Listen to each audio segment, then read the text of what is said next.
vamos conferir a matéria da semana na locução de Heitor Facini.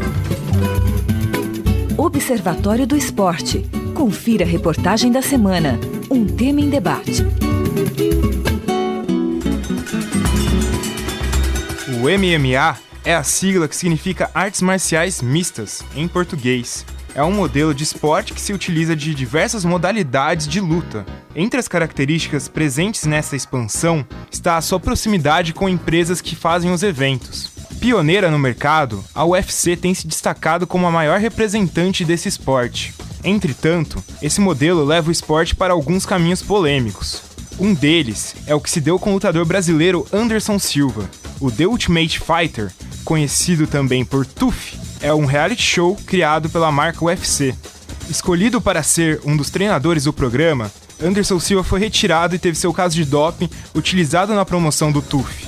A posição da marca diante do atleta ao fazer uso desse evento para se promover foi extremamente criticada pela mídia. Igor Rezende, redator esportivo da ESPN, comentou que é preciso ver o programa The Ultimate Fighter como um produto de mídia para entender essa polêmica. Eu acho que a gente tem que entender, principalmente esse programa, né, o The Ultimate Fighter, como um produto, né? Então ele é um produto que a Globo detém. A Globo faz o que ela pode, o que ela tem em mãos, para que esse produto chegue a mais pessoas e com isso dê um lucro para ela. Ele não só é algo relacionado ao esporte, como ele também é um produto, né?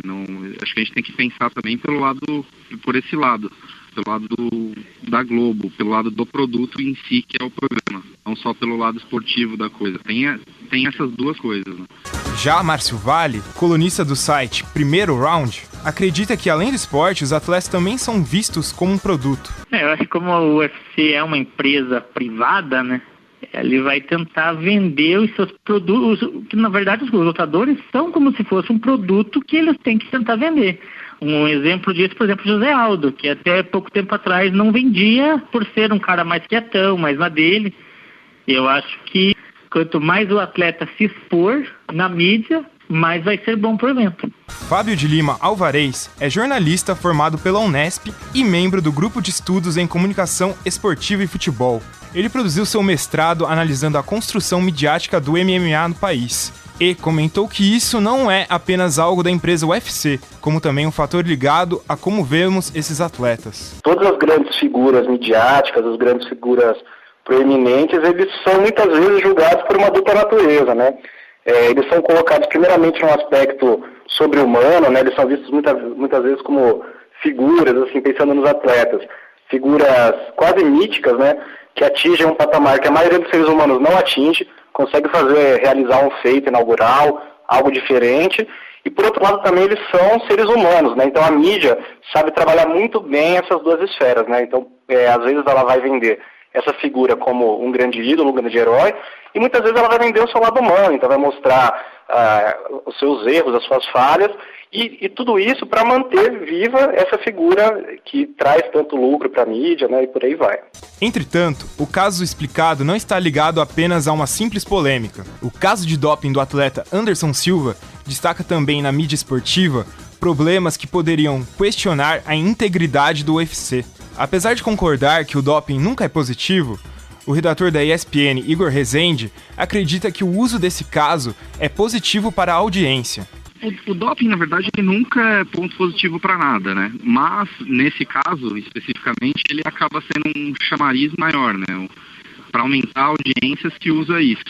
Não que o doping em si seja positivo, mas acho que a estratégia de ter usado isso não vejo como um ponto negativo para o esporte. Através dessa ação de punir grandes lutadores pegos no doping, o UFC pode demonstrar que é rígido. É o que pensa o jornalista Fábio, que fez seu mestrado sobre o esporte. Eu acho que realmente é mais nesse aspecto aí da consolidação mesmo, né, do UFC enquanto um esporte, né? Ele quer realmente vender que ele possui regras, que ele possui uma comissão atlética que está presente e que vai punir o seu atleta. Então ela está tentando vender essa imagem, né? Essa é uma análise assim que eu faço, muito superficial, né, da coisa. Não acompanhei muito de perto esse caso em si, mas acredito que seja mais isso, para realmente mostrar que ele é um esporte regrado, é um esporte que exige dos seus atletas, independentemente de quem seja, que ele tenha uma atitude, no mínimo, digna de um atleta de alto rendimento, que seria não se utilizar do doping. Mas Fábio lembra também que, hoje em dia, é difícil pensar um esporte de alto rendimento sem o doping. Mas a gente tem que ser muito flexível também em relação a isso, porque pensar o esporte de alto rendimento sem o doping hoje em dia é quase que uma coisa impossível, né? Indissociável uma coisa da outra, né? Cada vez mais essa busca pela meta, essa busca pela superação, pelo recorde, vai naturalmente criar uma situação propícia para o uso de substâncias, seja para aumentar o desempenho do atleta, seja para aliviar as dores do treinamento, e por aí vai. Eu gostaria de registrar agradecimentos ao redator da SPN, Igor Rezende, ao jornalista da revista Primeiro Round, Márcio Vale, e ao também jornalista Fábio de Lima Alvarez. E agora vamos aos comentários da matéria com Lucas Rueles. Lucas, é com você. Gostaria de agradecer aos amigos da mesa, agradecer aos ouvintes. Antes de mais nada, eu gostaria de fazer uma relembrança dos últimos programas aqui do Observatório. Se vocês perceberem bem, a gente sem querer acabou seguindo uma linha que a gente sempre acaba tratando do esporte com proximidade muito forte com as empresas. Se a gente for pegar desde o nosso programa 170, 170, tipo, há 8 programas atrás, a gente já comenta dessa proximidade. Então, o que aconteceu dentro do UFC com o caso de doping do Anderson Silva sendo usado pelo TUF é uma das problemáticas dessa discussão que a gente vem fazendo aqui no Observatório, de mostrar que cada dia mais o esporte está próximo a empresas. E com isso vai ser usada uma tática de promoção que muitas vezes pode até mesmo lesar a qualidade desse esporte, lesar a maneira como esse esporte é divulgado. Então, dentro dessas dinâmicas, é muito interessante observar o que o Fábio vai falar. O Fábio falou pra gente sobre como funciona a dinâmica de como a gente vê os atletas. E eu gostaria de saber como vocês da mesa veem essa dinâmica, da gente ver o atleta como uma pessoa que conseguiu superar algo que a gente superou e como algum produto que a gente quer comprar também. Um produto que às vezes a gente quer comprar para nossa vida, um produto às vezes que a gente quer comprar para o nosso modelo de vida. Como que funciona essa ótica do esporte aí? Bom, primeiro eu quero mandar um abraço ao Fábio Alvarez, o popular Lincoln. Foi me orientando de mestrado aqui na Unesp e fez um trabalho memorável justamente sobre como a Rede Globo incorporou o MMA na sua grade de programação, de modo a destituir o MMA daquele caráter de violência que a prática tem nos combates. Eu acho, algumas pontuações. Eu não acho que o doping do Anderson Silva, de qualquer que seja o lutador, seja favorável à modalidade. O nosso colega da ESPN disse que aquilo pode alavancar a audiência. Eu acho que aquilo, na verdade, desvaloriza o produto. Pode aumentar o impacto da atenção do público no primeiro momento, mas acho que em médio prazo, em longo prazo, isso é muito nocivo para a credibilidade dos organizadores de qualquer que seja a atividade. Tanto pode ser o próprio campeonato que o UFC é o campeonato de MMA, como o TUF, que na verdade é um reality show, que tem muito de show e talvez pouco de reality, como a maior parte deles, que é um produto, aí eu concordo, é um produto, os lutadores são produtos, mas eu não acho que o doping seja favorável. Tanto não é favorável, Tuca Américo, que a gente falava isso, o Anderson Silva vem anunciando a possibilidade de participar da Olimpíada do ano que vem no Rio de Janeiro como lutador de taekwondo, que é uma das artes marciais em que ele teve o início na sua carreira. E aí acho que gera um outro problema para quem milita no taekwondo, está há anos esperando uma vaga olímpica, aí vem um lutador que não participa dessa competição há 2 décadas e entra obtendo uma vaga. Eu acho que aí é uma coisa que eu não concordo também, mas acaba acontecendo também de forma similar em outras modalidades, né? Por exemplo, você pega o Michael Phelps, que estava lá, que foi pego fumando maconha, que estava praticamente aposentado. De repente ele volta a treinar e o cara é tão bom, né? Que acaba, nas provas que definem os índices para participar da Olimpíada, acaba conseguindo isso. Então acho que eu não sei qual é o campeonato que define o índice da modalidade taekwondo, que se chama, né? Taekwondo para ir para os Jogos Olímpicos. Mas se ele ganha um campeonato brasileiro, por exemplo, ele acaba assumindo a possibilidade de participar. Mas no caso do Phelps, eu também acho ruim que alguém que está afastado da prática de competição obtém a vaga. Está na mesma modalidade. Mas nesse caso, pelo menos, ele é nadador, ele é um nadador olímpico, os 4 estilos, ele vai concorrer na própria modalidade dele. O Anderson Silva faria uma migração de modalidade, até porque não existe MMA na Olimpíada. O mais próximo que existe é a luta greco-romana. É que, na verdade, o MMA já, no próprio nome, ele diz que são artes marciais mistas, né? Então já é uma coisa meio misturada. no próprio Salve, nome. Carlão. Não, mas se há um processo seletivo, se há um... É legítimo, infelizmente é legítimo. É injusto com aqueles que estão treinando, praticando, até com talvez condições a própria inferiores. seleção, então, dos candidatos à vaga para a Olimpíada deveria ser feita por um período maior de tempo, e não no ano anterior ou anos anteriores. Só lembrar uma injustiça aqui, nesse sentido, que há alguns anos atrás, ou vários países fazem isso, né? Se você não tem atletas com índice ou com índice muito baixo para os Jogos Olímpicos, acabam importando ou naturalizando. Não, isso aconteceu nos Jogos Mundiais Militares. Sim. Em que o Brasil acabou militarizando alguns, inclusive atletas olímpicos. Patenteando, Nós né? estamos falando aqui de atletas que são produtos ou coisa parecida. Talvez para um evento midiático isso seria sensacional, né? Quem pararia para assistir uma luta de taekwondo ou como que se chama? Você teria uma audiência, Teria uma audiência grande, assim, Mas eu não- nas competições de natação E o também. Anderson Silva chega como um produto valorizado perante os outros atletas. Produto pronto, né? Eu acho que ele ia catapultar as audiências dessas provas do Taekwondo. Agora, não questiono a legitimidade. O que eu questiono, isso já foi dito, é que essa migração dele para o Taekwondo seria uma forma, inclusive, de apagar, de minimizar o arranhão de imagem que ele teve com a questão do doping, que, a princípio, ele é apenas um indiciado, ele não foi sequer julgado.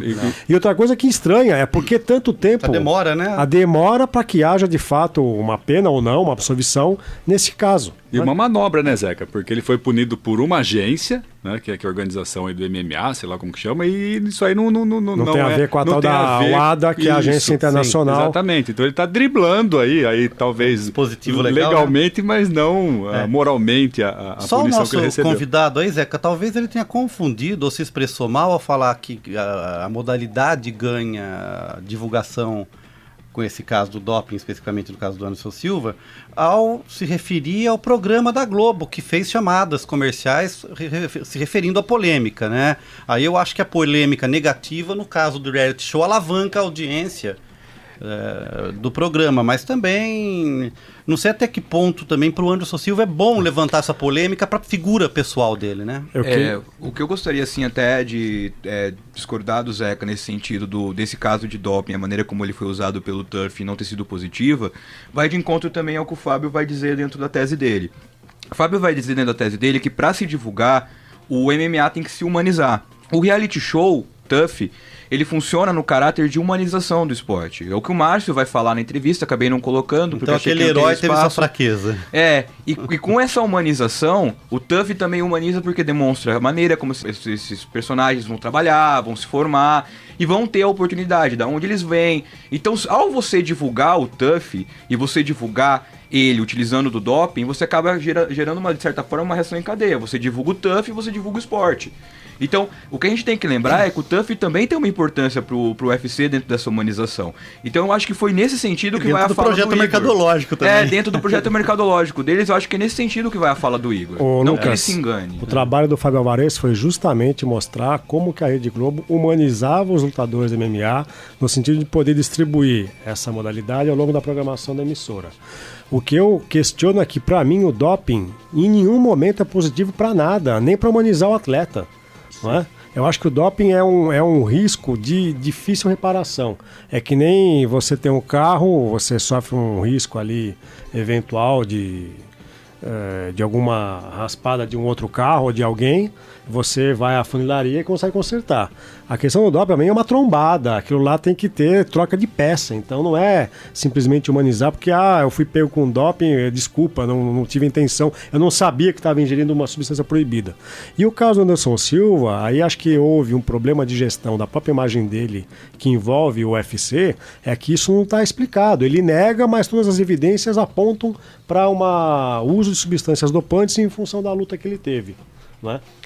Então, eu acho que a questão aí da humanização, ela envolve outras questões que são muito complicadas.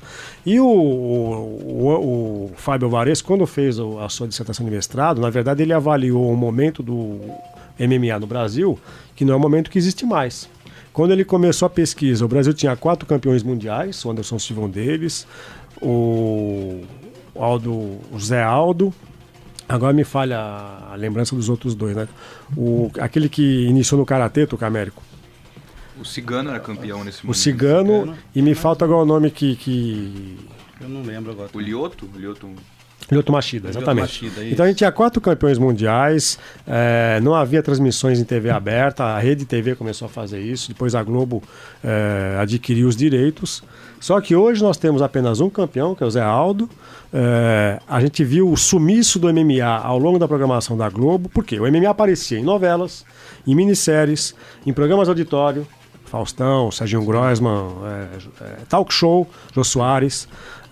O Anderson Silva fez clipes com a Marisa Monte. Lutadores do UFC estavam constantemente presentes no mercado publicitário, anunciando carros, motos e outros produtos. E a gente viu que houve um enxugamento dessa presença, né? Então hoje o cenário é um pouco distinto daquele que o Fábio avaliou.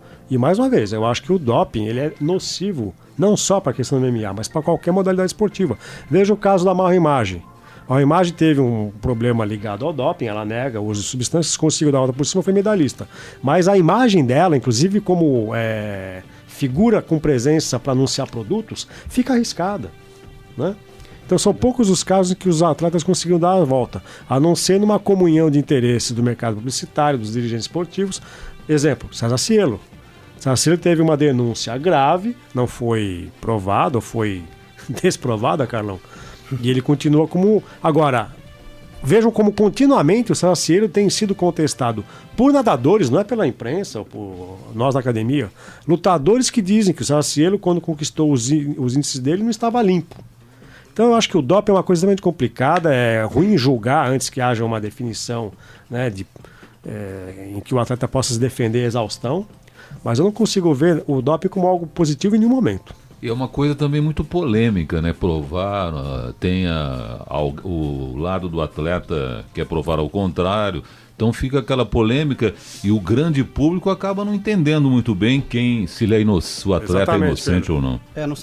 Não consegue separar ou entender o que aconteceu. Eu levantei aqui alguns programas atrás, um médico, não vou me recordar o nome nesse momento, mas que ele defendia, no caso do Anderson Silva, que o uso do medicamento, que era proibido para a etapa de competição, era imprescindível para a etapa de recuperação do tipo de lesão que ele sofreu. Então, quer dizer, existem alguns espaços nebulosos ainda na relação. Mas aí o Anderson doping. Silva, então, deveria esperar o tempo de recuperação para depois começar o tempo de preparação. E não atender os interesses do mercado, que existe pressão do mercado em cima do atleta. Agora, já foi dito que o Anderson Silva gostaria de se aposentar. Só que ele tem um contrato com a marca, o UFC, que ainda previa uma quantidade de lutas, 5, 6 lutas, não é? Então é complicado, né? Existe uma pressão, né? Nesse sentido, eu concordo com o nosso colega da SPN quando disse que o lutador é um produto. É um produto. Claro. Ele é uma engrenagem da máquina. Ele é usado até a sua exaustão, até o desgaste completo da engrenagem. Sim. Só uma correção, quem fez essa fala, na verdade, foi nosso amigo da revista Primeiro Round. Então desculpa. De Curitiba. Feita a correção. Eu queria fechar o assunto, então, já que a gente falou de doping, né? O Laboratório Brasileiro de Controle de Dopagem, que foi fechado, né? Perdeu a chancela, não foi fechado, desculpa, ele perdeu a chancela como laboratório pertencente ou credenciado pela Agência Mundial de Doping. Ele foi liberado aí na última terça-feira para poder voltar a fazer as análises em nível mundial para exames antidoping. Né? E tudo ele fica localizado no Instituto de Química da Universidade Federal do Rio de Janeiro, e ele só voltou a funcionar porque o governo federal investiu 188 milhões de reais para o seu recredenciamento. E você, ouvinte do programa, que acessa as redes sociais, curta nossa página no Facebook. O endereço é www.facebook.com/Observatório do Esporte. Acesse também o blog do nosso programa. O endereço é www.observatoriodoesporte.unesp.blogspot.com.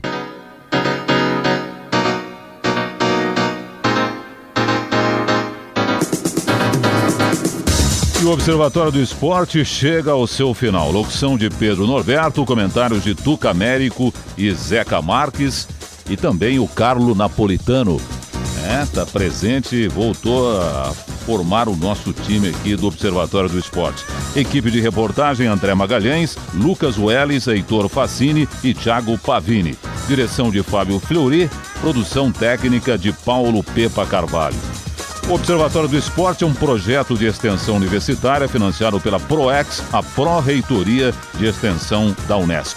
Eu vou encerrando o programa com o pensamento do atleta, ex-atleta do basquete, Oscar Schmidt. Vocês já viram muitos jogadores melhores do que eu, mas não vão ver nenhum que tenha treinado mais e que tenha tanta obstinação pelo basquete quanto eu. Até a semana que vem, Observatório do Esporte, informação além das 4 linhas.